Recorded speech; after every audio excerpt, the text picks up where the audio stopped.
Good afternoon, ladies and gentlemen.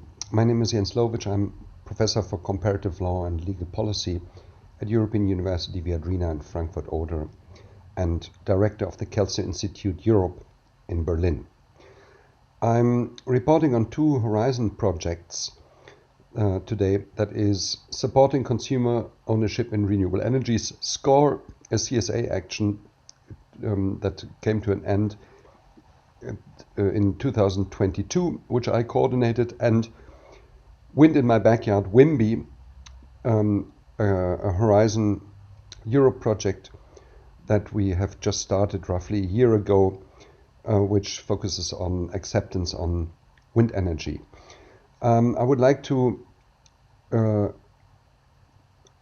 give you an overview of our work with a focus on female empowerment in renewable energy Horizon projects, in particular with regard to co-ownership as a learning, motivation and acceptance tool, and then show how the lessons from these two Horizon projects can actually be transferred to the Global South using the example of Aga Khan renewable energy projects in Pakistan. Supporting consumer co-ownership in renewable energies had a focus for our team on integrating social sciences and humanities to STEM, with SCORE focusing on photovoltaics and block heating systems, and WIMBY on wind power. Apart from analyzing the dynamics that hinder the birth of energy communities, we have been implementing consumer stock ownership plans, CSOPs, in pilot projects across the EU and follower cities, where the main task was to promote the production of renewable energy sources while at the same time increase energy efficiency through behavioral change. Within these projects, we had numerous events to engage stakeholders, especially vulnerable consumers and women, both in pilot projects and follow cities. Our approach is rooted in the tenets of transitional justice, with a focus on recognition and engagement. The first one is distributional justice, identifying the concern and requiring an analysis of distributional effects and repercussions. The second tenet is justice as recognition, which identifies capabilities and perceptions hindering equitable participation of underrepresented and vulnerable groups. And then the third, which is procedural justice, identifying strategies for remediation through an active empowerment process while at the same time removing systemic barriers. I don't want to delve into the more thoroughly researched problems or obstacles for engagement, which are mostly time to engage in energy projects, reluctance of women due to a hostile digital environment, or, for example, risk of women-blind tech, as these have been already discussed at length. Instead, I would like to focus on what we call the engagement chain, which exemplifies how complex meaningful engagement is, and what, on the one hand side, highlights its potential but also its obstacles.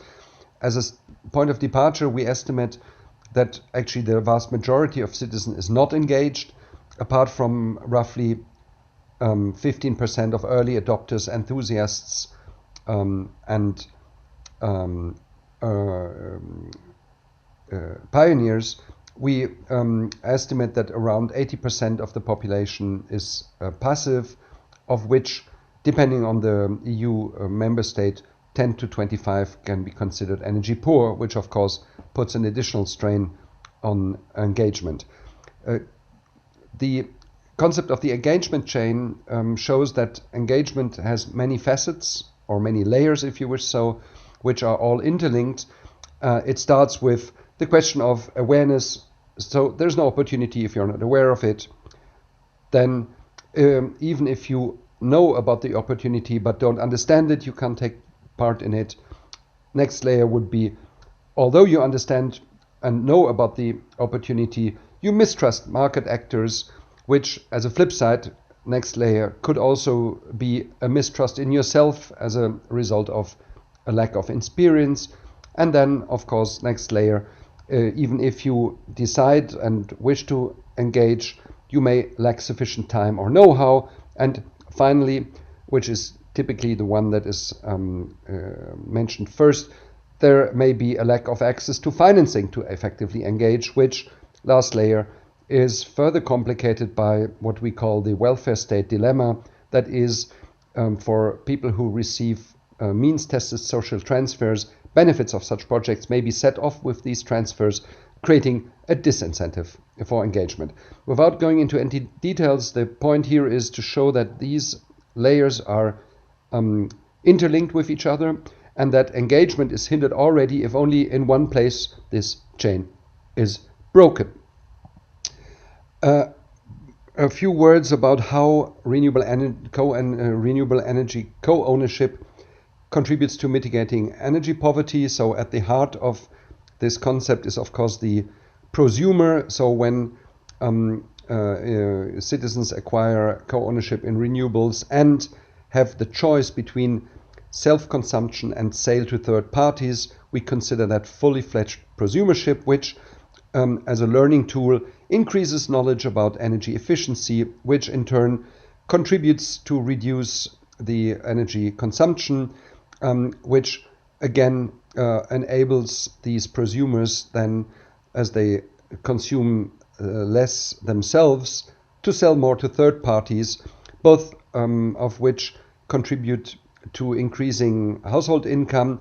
The sale of excess production is additional income, while the reduction of consumption will result in a lower energy bill and thus in a higher disposable household income, which both, of course, contribute to reduce energy poverty. Now, while we have proven these relationships with econometric work and surveys in Germany and other Western European countries, one of the questions was, of course, also how to, and whether at all it were possible to transfer these results to the global south, again with a focus on empowering women in renewables. And the assumption here is that gender equality, SDG 5, and access to clean energy, SDG 7, have a two-way relation in as much as empowered women are more inclined to adopt renewable energy services, while clean energy access can, of course, empower women. However, it is important to stress here that access to clean energy without considering women's empowerment may attenuate its benefits on gender equality, even reinforcing intra-household inequality. Which raises the question, which external factors accompanying the implementation of renewable energy projects, in particular electricity projects, can mutually reinforce both desired outcomes. We have identified two candidates, that is co-ownership as investing in renewable energy while reducing consumption by improving energy efficiency, reduces investment amortization while increasing household income, that is, with a larger share of excess production sold to third parties, household income increases with this additional revenue, and with self-production being cheaper than buying from utilities, at the same time less money is spent. However, the second core element is decision making, and this is also crucial to increasing energy efficiency and mitigating the rebound effect, as it concerns the choice between self-consumption and the sale to third parties. Only when this choice exists, every kilowatt hour not consumed becomes a kilowatt hour potentially sold, providing an economic incentive for energy efficient behavior. How does this look in practice? We are currently investigating Aga Khan rural support programs in the Pakistani Chitral Valley, which are typically run-of-the-river micro hydropower plants. And what you see on this slide on the upper part is a picture of our trip to reach this very remote valley, which is close to the Afghani border. In the left lower corner, you see one of these micro hydropower plants. On the right lower left corner, you see a typical turbine that is producing the electricity in these projects, which has an average capacity of 500 kilowatt and usually serves around 1,000 households in the vicinity. In the center below, a typical energy bill that actually these projects provide their beneficiaries with. What is important to stress is that, of course, conditions are different from industrialized countries. What you see on this slide is the central control room of the Morg micro hydropower plant. And with this being said, let me stress that the Aga Khan projects have a very specific dimension of female empowerment. That is why we chose them, and that is that the board of directors of these projects is composed equally of men and women, in this case 7 female members and 7 male members, with the chair typically being a male, that is the tall gentleman in the right hand side.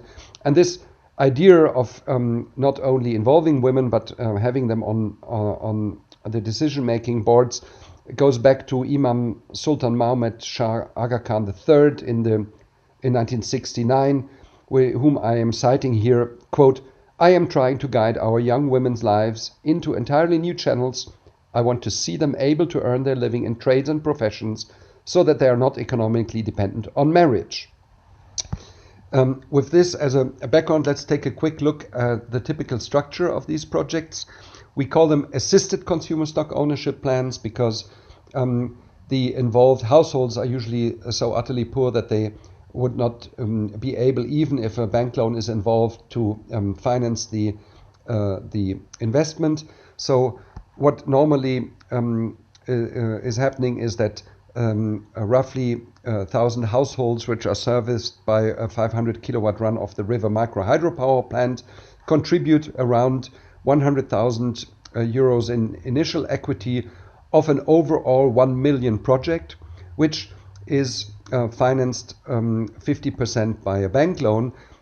This bank loan is actually taken on by the operating company, so not by the individual household. No microloans, but one single-sourced macro loan, which is secured by a pledge of the shares and the assets of the enterprise, and is complemented by another 500,000 equity contribution from the Aga Khan Rural Support Program.